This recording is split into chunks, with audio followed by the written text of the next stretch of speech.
What's YouTube? It's your boy KingSupreme back new videos. We got 10 creepy facts about Jeffrey Dahmer. Now if you're new here, welcome to the channel, homies. Just be sure to like, comment, subscribe, and share if you want to see more videos from your boy, you feel me? Because the grind never stops. But hey, got some more Jeffrey Dahmer videos today, man. I reacted to the one where it was like the 10 things in the monster Jeffrey Dahmer Netflix show, the things that got right, things they got right, and things they got wrong. I mean, it's already been posted, so if y'all are new here, go check the reaction out after this. But we got more Jeffrey Dahmer. You feel me? It's I don't know. I don't know if let me know if I should get to more videos from it, because it's just so hard. Because watching that entire show was very hard, all 10 episodes, and then just seeing the stuff he did, and to think an actual human being did these things, like you can't even make this up in a movie, bro. That you really can't, bro. And the fact that he did all these things, and it's just so sad, the neglect from the police, all these different outcomes, bro. It's just crazy, bro. It's just crazy, bro. But we're gonna see how this is. 10 creepy facts about Jeffrey Dahmer. Let me know if you guys want me to get to any more videos, and if y'all do, let me know what videos you want to see. But let's get straight into this. Whew, I'm gonna get prepared for this, bro. Let's get straight into it, y'all. I suppose it could have turned into a normal hobby like taxidermy, but it didn't. It veered off into this. Welcome to Watch Mojo, and today we're looking at 10 creepy facts about Jeffrey Dahmer. I guess I hope that he could be somebody that wanted to see a movie that I wanted to see. For this list, we're looking at some of the strangest details about the infamous Milwaukee serial killer. Which of these do you find the creepiest? Let us know in the comments. Number 10. Intended to build an altar out of remains. During his hours of interviews conducted after his capture in 1991, Jeffrey Dahmer confessed that he planned to use the remains of the victims he collected to make an altar to himself. I even went so far as planning on setting up an altar with the 10 different skulls and skeletons. He detailed his very specific plan via the photographs he took of his victims and in a drawing featuring 2 full skeletons and several skulls. All was to be arranged on a black table set up in his apartment with a chair facing the shrine, making it a, quote, place for meditation, which he viewed as an area where he, quote, could feel at home. However, he was caught before his plans were realized. Number 9. He talked his way into the White House. No. Turns out Jeffrey Dahmer was a master manipulator long before he fooled law enforcement. In his graphic novel, My Friend Dahmer, former Revere High School classmate John Durf Backdurf recalled a class trip to Washington, D.C. when Dahmer did the unthinkable. The high schooler lied to White House staff in order to meet then Vice President Walter Mondale. He managed to get himself and his friends a private tour of Mondale's office. In the film adaptation of the same name, the students meet the VP in person and have a brief conversation. Sorry, excuse me. Just a second. These kids are with the newspaper, their school newspaper from Ohio. Ohio, that's a great state. Our fellow Midwesterners, I'm from Minnesota. However, in the comic, they see him working in his office. Still, that is quite the con. Number 8, suspected of killing Adam Walsh. Based on eyewitness accounts of the horrifying day Adam Walsh disappeared, some now believe little Adam may have fallen victim to the cannibalistic killer. After he was discharged from the military in March 1981, Dahmer decided to move to Miami, Florida instead of returning home to Ohio. He worked in a deli, but ended up living on the beach and drinking. When news of his crimes came out in 1991, reports came in from witnesses who allegedly saw him at Florida's Hollywood Mall in July 1981, where little Adam Walsh went missing. Wow. Dahmer was there.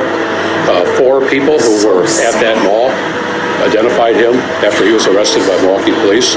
They saw his photograph and said, that's the guy that we encountered. Dahmer, however, denied any involvement, and since he had just admitted to killing 17 over a span of about 13 years, investigators found it unlikely that he would lie about committing any further crimes. Dahmer killing Walsh is a strange theory, though. Gosh, bro. It just makes me sick to my stomach, y'all. Like, this is just a straight, he's the epitome of evil, bruh, and demonic stuff, bruh. Shit is just cringy, bruh. And the fact, bruh, it's the crazy fact, bruh. You know what's crazy, bruh?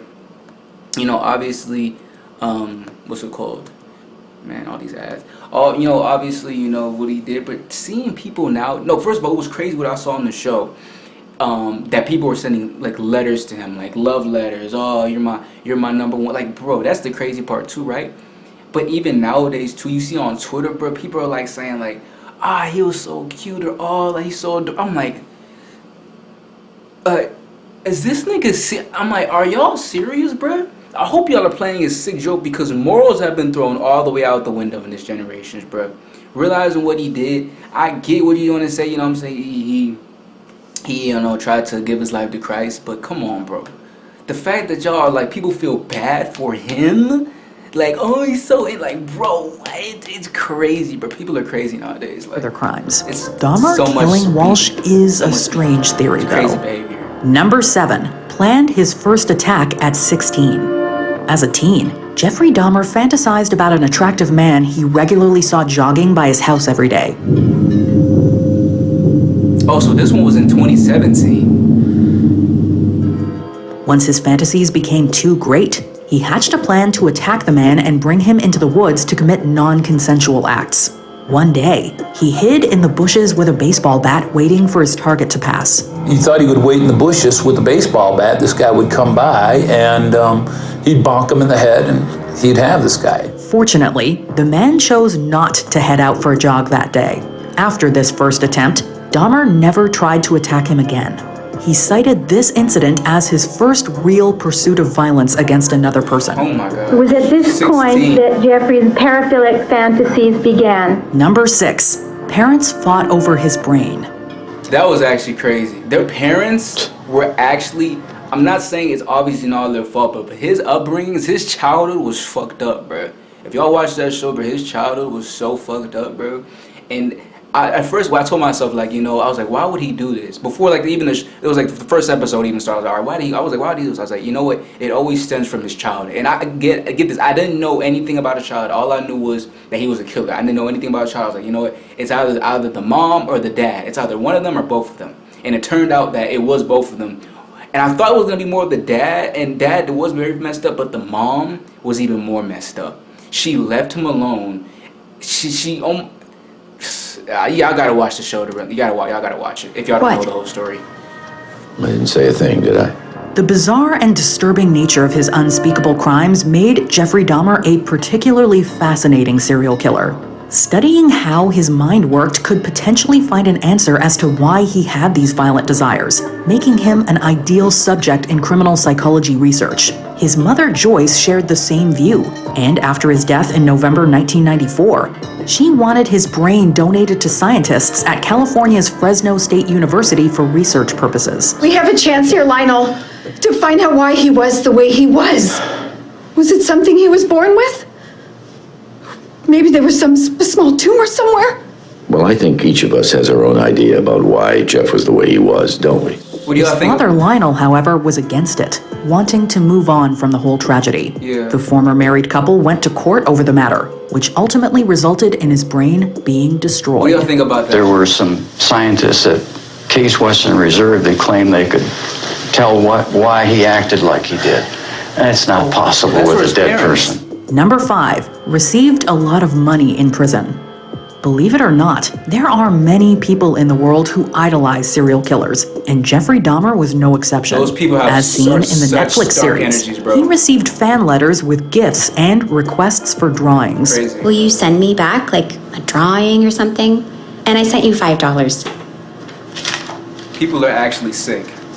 He's sick, but those people are maybe even sicker, that they actually idolize him. And according to Wisconsin's Columbia Correctional Institution records, Dahmer also managed to save up thousands of dollars while in prison. By March 1994, the inmate had received letters from all over the globe, reportedly racking up more than $12,000 just from donations. While some letters were of the suggestive nature, others reached out wanting to discuss religion, provide support, or just become pen pals. Support. Number 4, great. his death parallels his first murder. In the early hours of November 28, 1994, Jeffrey Dahmer was cleaning the prison gym when he was killed by fellow Columbia Correctional Institution inmate Christopher Scarver. Another inmate on cleaning duty, convicted murderer Jesse Anderson, met a similar fate. Scarver, also serving a life sentence for murder, reportedly attacked Dahmer with a 20-inch metal bar from a piece of workout equipment. Dahmer died soon after the incident. And as chance would have it, back in 1978, a teenage Jeffrey Dahmer killed his first victim, Stephen Hicks, with a dumbbell. Number 3, took home a fetal pig. One of the most widely known facts about Jeffrey Dahmer's childhood is that he had a fascination with the internal organs and bones of dead animals, going so far as to collect roadkill. And took them back into the woods, unknown to any of us, and dissected them just to see what was on their inside. He kept his collection in a hut by his house, filling it with preserved remains in jars of formaldehyde. That's enough, Jeff. Hey, Dad! No, you are spending too much time in here. The Netflix series shows high school students dissecting fetal pigs in a science class. Afterwards, Dahmer asks permission to take one home to practice, which the teacher agrees to. You think I could take one home? Just to practice? That's just weird. To be honest with you, Jeff, I've been teaching for 22 years and no one's ever asked me that. Sure. However, the real Dahmer was rumored to have stolen the preserved animal from the classroom, likely as a prank. In a 1994 interview, the convicted murderer admitted to taking a fetal pig home while in high school, confirming everyone's suspicions. In 9th grade, in biology class, we had the usual dissection of fetal pigs, and I took the remains of that home and kept the skeleton of it, and I just started branching out dogs, cats. Bruh. Bro, like, what am I watching? How could someone even think of this stuff? Number 2, tried to steal a corpse. And what did you plan on doing? I just wanted to lay with him.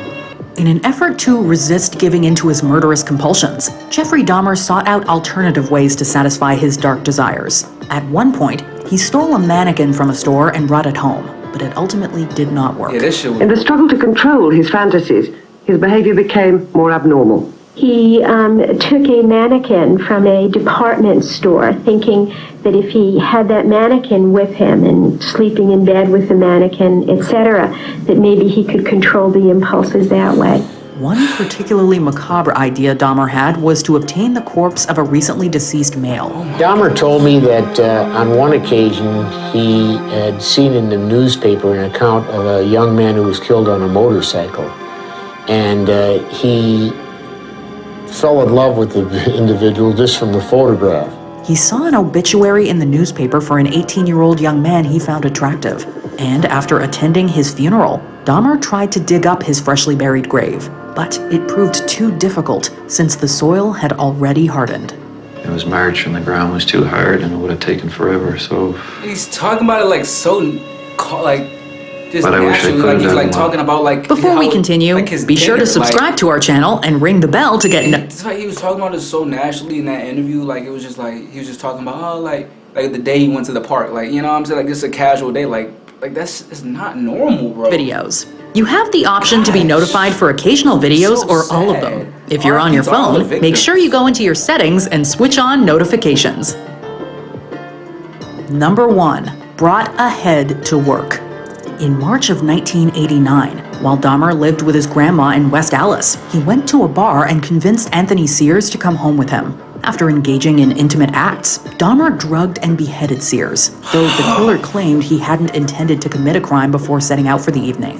Dahmer then kept both Sears's head and private parts in a box. Mr. Dahmer had become extremely disturbed in his thought processes, and the idea that the people he killed would somehow live on through him was part of that disturbed thinking.